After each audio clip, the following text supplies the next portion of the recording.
China చేతిలో America పరోక్షంగా ఓడింది అంటున్నారు పార్థసారథి ఉపద్రష్ట గారు. కీలకమైనటువంటి ఒక పోస్ట్ చేసుకొచ్చారు. చైనాతో ఆటలో ఓడిపోయిన అమెరికా టెక్ లోభం, వాణిజ్య యుద్ధానికి భారీ మూల్యం చెల్లించుకోవాల్సి వచ్చింది.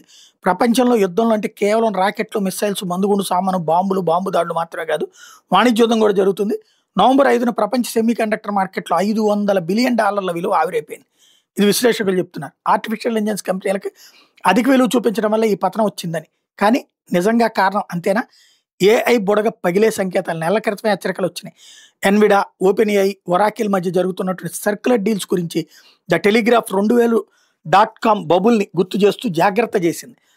నవంబర్ 3న పలంతీర్ కంపెనీ తన ఆదాయ అంచనాలు బ్రైట్గా చూపించిన పెట్టుబడిదారులు విశ్వసించలేదు. ఇదే సమయంలో the big shot fame investor Michael Burry Nvidia మరియు ప్లాంటర్ స్టాకుల మీద బేటింగ్ చేసి మార్కెట్లో భయాన్ని రేకెత్తించాడు.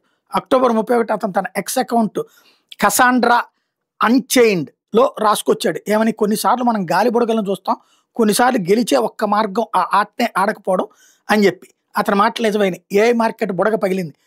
అమెరికా చైనా టెక్ యుద్ధం నడుస్తుంది. ట్రంప్ ప్రభుత్వం ఎన్విడా చైనాకు ఏఐ చిప్పులు అమ్మే ప్రణాళికలు నిలిపేసింది. $బిలియన్ల ఒప్పందం కూలిపోయింది. ఫలితం చైనా మార్కెట్లో అమెరికాకి భారీ నష్టం వచ్చింది. మరోవైపు చైనా ఇప్పటికే రేర్ ఎర్త్స్, ఏఐ చిప్పుల్ని అవసరమైన ముఖ్యమైన లోహాల రంగంలో ఆధిపత్యం చూపెడుతోంది.